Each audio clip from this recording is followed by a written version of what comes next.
Hello everyone, ಎಲ್ರಿಗೂ ನಮಸ್ಕಾರ. Welcome back to Seema's academy. ಇವತ್ತಿನ ವಿಡಿಯೋದಲ್ಲಿ ನಾವು ರೋಮಿಯೋ ಜೂಲಿಯಟ್ ನ ಸಮ್ಮರಿಯನ್ನ ನೋಡ್ಲಿಕ್ಕಿದ್ದೇವೆ. So as quick as possible we shall look at the summary of Romeo and Juliet. Okay, so before I tell you the summary directly, let me give you a quick background, a recap of what is the story exactly. So Romeo Juliet ಅನ್ನೋದು William Shakespeare ನವರು ಬರೆದಂತಹ ಒಂದು play. Okay, it's a play written by William Shakespeare. And as we all know, it is a romantic tragedy. Okay, so romantic tragedy ಅಂತ ಯಾಕೆ ಕರಿತೇವೆ ಅಂದ್ರೆ, it is definitely a love story. Romeo Juliet is definitely a love story, we all know that. But tragedy ಯಾಕೆ ಅಂತ ಹೇಳಿದ್ರೆ, climax ಅಲ್ಲಿ ನಮ್ಗೆ ಗೊತ್ತಿದೆ Romeo is been beaten by stones and he's been killed. So ಇದರ climax scene ಏನಿದೆ, it is a tragic scene ಅಲ್ವಾ. So ಹಾಗಾಗಿ ಇದನ್ನ ನಾವು ರೊಮ್ಯಾಂಟಿಕ್ ಟ್ರಾಜಿಡಿ ಅಂತ ಕರಿತೇವೆ. ಸೊ ಈ ರೋಮಿಯೋ ಜೂಲಿಯಟ್ ನ ಕತೆ ಹೇಗೆ ಸ್ಟಾರ್ಟ್ ಆಗುತ್ತೆ? How does the story start? So once upon a time, there were two powerful noble families in the city of Verona in Italy. So ಇಟಲಿಯಲ್ಲಿ ವೆರೋನಾ ಎಂಬ city ಇತ್ತು. ಆ ಸಿಟಿನಲ್ಲಿ ಎರಡು ಪವರ್ಫುಲ್ ಫ್ಯಾಮಿಲೀಸ್ಗಳಿತ್ತು. ಆ ಎರಡು ಫ್ಯಾಮಿಲೀಸ್ಗಳ ಹೆಸರು Montague and Capulet. Here Romeo belonged to the Montague family. So Romeo Montague ಫ್ಯಾಮಿಲಿಯಲ್ಲಿ ಹುಟ್ಟಿ ಬೆಳೆದವನಾಗಿರ್ತಾನೆ. ಅದೇ ರೀತಿ Juliet belonged to Capulet family. Okay, so are we clear with this much? Yes. So these two families, Montague and Capulet, were sworn enemies. Sworn enemies ಅಂತ ಹೇಳಿದ್ರೆ ಕಟ್ಟ ವೈರಿಗಳು, okay, ದುಶ್ಮನ್ಗಳು ಅಂತ ಅರ್ಥ. Now Romeo was attracted to a girl named Rosalina. So Rosalina ಎಂಬ ಹುಡುಗಿಯನ್ನ Romeo ಇಷ್ಟಪಡ್ತಾ ಇರ್ತಾನೆ. But Rosalina was not interested in Romeo. So ಒಂಥರ ಒನ್ ಸೈಡೆಡ್ ಲವ್ ಸ್ಟೋರಿ ಅಂತ ಹೇಳ್ತೇವಲ್ವಾ, ಸೊ ಆ ಥರ ಆಗಿತ್ತು. Romeo liked Rosalina, but Rosalina was not interested in Romeo. So one day what happen, Lord Capulet hosted a grand supper.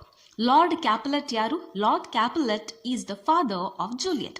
So ಜೂಲಿಯಟ್ನ father Lord Capulet ಏನ್ ಮಾಡ್ತಾರೆ, ಒಂದು ಗ್ರ್ಯಾಂಡ್ ಸಪ್ಪರ್ ಅನ್ನ ಹೋಸ್ಟ್ ಮಾಡ್ತಾರೆ. What is a supper?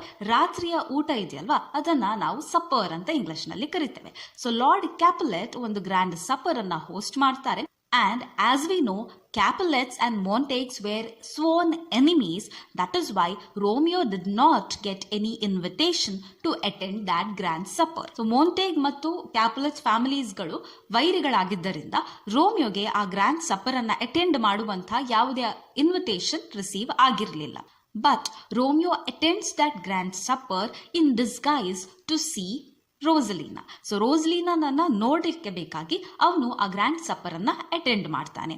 So ಮತ್ತೆ ಏನಾಗುತ್ತೆ, ಅಲ್ಲಿ ಅವನು ಜೂಲಿಯಟ್ ಅನ್ನ ನೋಡ್ತಾನೆ. So in that grand supper Romeo sees Juliet. So ನಿಮ್ಮ ಟೆಕ್ಸ್ಟ್ ಬುಕ್ ನಲ್ಲಿ ಏನು ಎರಡು ಸ್ಟಾನ್ಸಾಗಳನ್ನ ಕೊಟ್ಟಿದ್ದಾರೆ, that is act 1 scene 5 and act 3 scene 2. So in both of these extracts we see Romeo and Juliet's feelings for each other. Romeo ಜೂಲಿಯಟ್ನ ಬ್ಯೂಟಿಯನ್ನ ಹೇಗೆ describe ಮಾಡ್ತಾನೆ, ಹೇಗೆ ವರ್ಣಿಸ್ತಾನೆ, ಅದೇ ರೀತಿ ಜೂಲಿಯಟ್ ರೋಮಿಯೋನನ್ನ ಯಾವ ಥರ ಡಿಸ್ಕ್ರೈಬ್ ಮಾಡ್ತಾಳೆ, ಜೂಲಿಯಟ್ ಯಾವ ಥರ ಎಕ್ಸ್ಪ್ರೆಸ್ ಮಾಡ್ತಾಳೆ ರೋಮಿಯೋನನ್ನ ಅನ್ನೋದನ್ನ ಕೊಟ್ಟಿದ್ದಾರೆ. ಓಕೆ, ಸೊ ನಾವು we shall look into the summary. Romeo and Juliet is one of Shakespeare's most popular romantic tragedies. I have told you why it is a romantic tragedy. I have told you that Romeo and Juliet belonged to the two powerful families of Verona in Italy. Romeo belonged to Montague family and Juliet belonged to the Capulet family. So ಇದನ್ನು ನಾನು ಹೇಳಿದ್ದೇನೆ. Montague and Capulets were sworn enemies. I told you what is sworn enemies also, right? Once Romeo attends a grand supper hosted by the Lord Capulet and there he sees Juliet. So ಇಲ್ಲಿವರೆಗೆ ನಾನು ನಿಮಗೆ explain ಮಾಡಿದೆ. Next is what the comparison of Juliet's beauty. Romeo ಜೂಲಿಯಟ್ನ ಬ್ಯೂಟಿಯನ್ನ, ಆಕೆಯ ಸೌಂದರ್ಯವನ್ನ ಯಾವುದಕ್ಕೆಲ್ಲ ಹೋಲಿಸ್ತಾನೆ, ಯಾವುದಕ್ಕೆಲ್ಲ compare ಮಾಡ್ತಾನೆ, ಅದನ್ನ ಇದರಲ್ಲಿ ಹೇಳಿದ್ದಾರೆ. On seeing Juliet on the dance floor, Romeo is fascinated by her beauty. So ಅವನು ಅವಳ ಸೌಂದರ್ಯದತ್ತ ಆಕರ್ಷಿತನಾಗುತ್ತಾನೆ, fascinated by her beauty. He compares her beauty to the light of burning torches.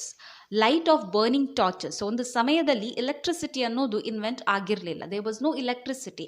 During that time we were using torches. So torch ಅಂತ ಹೇಳಿದ್ರೆ ಇಲ್ಲಿ ಒಂದು ಕೋಲಿಗೆ ಒಂದು ಬಟ್ಟೆನ ಸುತ್ತಕೊಂಡು ಸೊ ಅದನ್ನ ಬೆಂಕಿ ಹತ್ತಿಸಿ ಅದನ್ನ ಎಲ್ಲ ಕಡೆಯಲ್ಲಿ ಇಡ್ತಾ ಇದ್ರು. ನೀವು ಹಳೆಯ ಕಾಲದ ಮೂವೀಸ್ಗಳಲ್ಲೆಲ್ಲ ನೋಡಿದ್ರೆ so you might have seen such kind of torches, right? Torches of fire. So here Romeo compares the beauty of Juliet to such torches, the light of such torches. Further, he says her beauty can teach the torches to burn bright. So ಟಾರ್ಚಸ್ಗೆ ಇನ್ನೂ ಹೆಚ್ಚು ಪ್ರಜ್ವಲಿತವಾಗಿ ಹೇಗೆ ಉರಿಬೇಕು ಅದನ್ನ ಜೂಲಿಯಟ್ನ ಸೌಂದರ್ಯ ಹೇಳಿಕೊಡುತ್ತಂತೆ. So Juliet can teach, Juliet's beauty can teach the torches to burn bright. And he says her beauty stands out in the darkness. So ಕತ್ತಲಲ್ಲೂ ಕೂಡ ಅವಳ ಬ್ಯೂಟಿ, ಅವಳ ಸೌಂದರ್ಯ ಎದ್ದು ನಿಲ್ಲುತ್ತೆ. You can see her beauty even in the darkness. Further, he compares her beauty is like a rich jewel in an African's ear. So ಒಂದು African women ಒಂದು shining ಆಗಿರುವಂತಹ ಒಂದು ಇಯರಿಂಗ್ ಅನ್ನ ಹಾಕೊಂಡ್ರೆ ಅದು ಹೇಗೆ ಬ್ರೈಟ್ ಆಗಿ ಕಾಣಿಸುತ್ತಲ್ವಾ, ಸೊ ಅದೇ ರೀತಿ ಜೂಲಿಯಟ್ನ ಬ್ಯೂಟಿ ಕೂಡ ಇದೆ ಅಂತ ಹೇಳ್ತಾನೆ. So he says that Juliet's beauty is like a rich jewellery in on Africans year. ಆ ಡಾರ್ಕ್ ಮತ್ತು ಬ್ರೈಟಿನ ಕಾಂಟ್ರಾಸ್ಟ್ ಇಂದಾಗಿ ಆ ಜ್ಯುವೆಲ್ರಿ ಹೇಗೆ ಎದ್ದು ಕಾಣುತ್ತೆ ಅದೇ ರೀತಿ ಜೂಲಿಯಟ್ನ ಬ್ಯೂಟಿ ಇದೆ ಅಂತ ಹೇಳ್ತಾನೆ. Then he compares her beauty to a snowy dove in the middle of flock of crows. So ಇಲ್ಲಿ ರೋಮಿಯೋ ಏನು ಹೇಳ್ತಾನಂದ್ರೆ ಜೂಲಿಯಟ್ನ ಸುತ್ತ ಎಷ್ಟು ಹುಡುಗಿಯರು ಡಾನ್ಸ್ ಮಾಡ್ತಾ ಇದ್ದಾರೋ ಅಥವಾ ಆ ಡಾನ್ಸ್ ಫ್ಲೋರಲ್ಲಿ ಎಷ್ಟು ಜನರಿದ್ದಾರೋ ಅವರೆಲ್ಲರೂ ಕೂಡ ಅ ಫ್ಲಾಕ್ ಆಫ್ ಕ್ರೋಸ್ ಇದ್ದಾಗೆ. ಅಂದರೆ compared to other women, my Juliet is very fair, pure and innocent. Snowy dove. Dove ಅಂತ ಹೇಳಿದ್ರೆ ಪಾರಿವಾಳ. ಸೊ ವೈಟ್ ಪಾರಿವಾಳ ಎಷ್ಟು ಪ್ಯೂರ್ ಆಗಿರುತ್ತೆ, ಎಷ್ಟು ಇನ್ನಸೆಂಟ್ ಆಗಿರುತ್ತೆ, ಅದೇ ರೀತಿ ಜೂಲಿಯಟ್ನ ಬ್ಯೂಟಿ ಇದೆ ಅಂತ ಕಂಪೇರ್ ಮಾಡ್ತಾನೆ. ನಂತರ he waits till the dance ends so that he can touch her divine hand and make his rude hand a blessed one. So ಅವನು ಡಾನ್ಸ್ ಮುಗಿಯೋ ತನಕ ವೆಯ್ಟ್ ಮಾಡ್ತಾನೆ. ಯಾಕಂತ ಹೇಳಿದ್ರೆ ಅವನಿಗೆ ಜೂಲಿಯಟ್ನ ಹ್ಯಾಂಡ್, ಜೂಲಿಯಟ್ನ ಕೈಯನ್ನು ಟಚ್ ಮಾಡಿ ಅವನ ರೂಡ್ ಹ್ಯಾಂಡ್ ಅಂದರೆ ಒರಟಾದ ಕೈಗಳನ್ನು ಬ್ಲೆಸ್ ಮಾಡಿಸ್ಕೊಳ್ಳುವ ಅಂತ ಅನಿಸುತ್ತೆ. Whenever we touch something divine or whenever we go to temples we feel so blessed ಅಲ್ವಾ, ಅದೇ ರೀತಿ ಜೂಲಿಯಟ್ ಅನ್ನು ಕೂಡ ಅವನು ಡಿವೈನ್ ಅಂತ ಕಂಪೇರ್ ಮಾಡ್ತಾನೆ. ಡಿವೈನ್ ಅಂದರೆ ದೈವಿ ಗುಣಗಳು ಅಂತ. Okay, somebody who is having divine pure qualities. Then he tells to himself that he had never seen anyone as beautiful as Juliet till that night.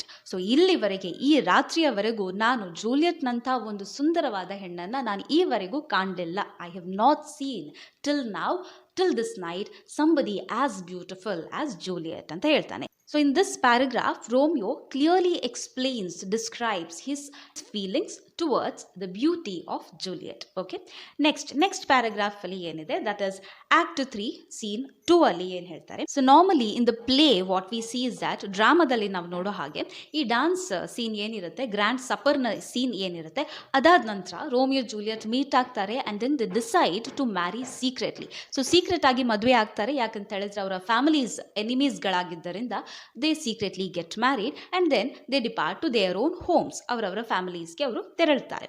ನಂತರ ಈ ಸೀನ್ ಏನಿದೆ, here Juliet describes Romeo and she waits for the night to come. ಯಾಕೆ ರಾತ್ರಿ ಆಗಬೇಕು ಅಂತ ಯಾಕೆ Juliet ಕಾಯ್ತಾಳೆ ಅಂದರೆ, it is the only time when Romeo can meet her. Romeo comes to see her. So let us see what Juliet says about Romeo. Now Juliet describes Romeo as a charming man. She calls him a day in night. A day in night ಅಂತ ಹೇಳಿದ್ರೆ ಕತ್ತಲಲ್ಲೂ ಕೂಡ ಬೆಳಕು ಇದ್ದಂಗೆ. ಯಾರು? Romeo. She calls Romeo as a day in night. So fair that he stands out even in the night. So ಕತ್ತಲಲ್ಲೂ ಕೂಡ ಎದ್ದು ಕಾಣುವ ಹಾಗಿದ್ದಾನೆ ಯಾರು? Romeo. Because he is very fair and he is very charming. Like a new snow on a raven's back. So ಯಾವುದಕ್ಕೆ compare ಮಾಡ್ತಾಳೆ Juliet ರೋಮಿಯೋನನ್ನ ಅಂತ ಹೇಳಿದ್ರೆ, she compares Romeo to the new snow. ಒಂದು ಹೊಸ ಹಿಮ ಹೇಗಿರುತ್ತೆ, how fair and how white it will be, right? She compares Romeo to that white new snow on a raven's back.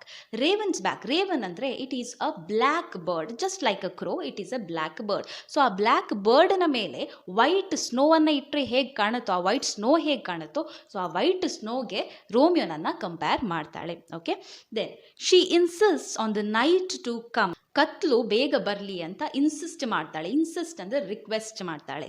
So that she can see her Romeo. So ಕತ್ಲು ಬೇಗ ಬಂದರೆ ನಾನು ನನ್ನ ರೋಮಿಯೋನನ್ನು ನೋಡ್ಬೋದು. That is why she says come night come Romeo. On her death, she asks the night to take him to the heaven and cut him into little stars so that he will make the face of heaven beautiful and charming. So Juliet ಸತ್ತಾಗ ಅವಳು ಏನು ಹೇಳ್ತಾಳೆ ಅಂದರೆ, ರೋಮಿಯೋನನ್ನ ಹೆವನಿಗೆ ತಗೊಂಡು ಹೋಗಿ ಅವನನ್ನ cut ಮಾಡಿ ಆ ಡಾರ್ಕ್ ಸ್ಕೈ ಏನಿದೆ ಅದರಲ್ಲಿ ಸ್ಟಾರ್ಸ್ಗಳಾಗಿ ಚೆಲ್ಲಿಬಿಡಿ ಅಂತ. Because according to Juliet, Romeo is a very charming person. That is why he can make the night very beautiful. ಆ ಹೆವೆನನ್ನು, ಆ ನೈಟನ್ನು ತುಂಬ ಬ್ಯೂಟಿಫುಲ್ ಆಗಿ ಅವನು ಮಾಡ್ತಾನೆ. Because he is very charming and a handsome man. Finally, she says, then the world will fall in love with the night and forget the garish sun. So ನಂತರ ಏನಾಗುತ್ತೆ, ಜನರು ಸೂರ್ಯನನ್ನು ಮರೆತು ಬಿಡ್ತಾರೆ, ಕತ್ತಲನ್ನು ಇಷ್ಟಪಡಕ್ಕೆ ಶುರು ಮಾಡ್ತಾರೆ. Because of the charming light of Romeo. Some points if I have to highlight in the summary. First thing, names ಅನ್ನು ಬರೆಯುವಾಗ ಯಾವತ್ತಿದ್ರು ಫಸ್ಟ್ ಆಲ್ಫಾಬೆಟ್ ಕ್ಯಾಪಿಟಲ್ ಲೆಟರ್ಸ್ ಅಲ್ಲಿ ಇರಬೇಕು. So remember to write R capital, J capital whenever you write the names of places. Verona Italy, V capital, I capital. Okay, then comparisons ಅನ್ನು ನೆನ್ಪಿಟ್ಕೊಳ್ಬೇಕು. So ಎಲ್ಲೆಲ್ಲಿ ಯಾವ್ಯಾವ ರೀತಿಯಲ್ಲಿ ಕಂಪೇರ್ ಮಾಡಿದ್ದಾರೆ, ಹೋಲಿಸಿದ್ದಾರೆ, ಅದನ್ನು ನೆನಪಲ್ಲಿ ಇಟ್ಕೊಳ್ಬೇಕು. So here the burning torches, remember this word. Then rich jewel in African's ear. Then a snowy dove, flock of crows, then a day in night. So this is also a comparison. Then we have new snow on raven's back. So these are certain comparisons that you have to include in your answers. Okay, so that was it for today's video. I hope the content was useful for you all. Thank you so much for watching. Please do subscribe to SEEMA'S Academy for more such videos. See you in the next video. Till then, take care. Bye. Namaste.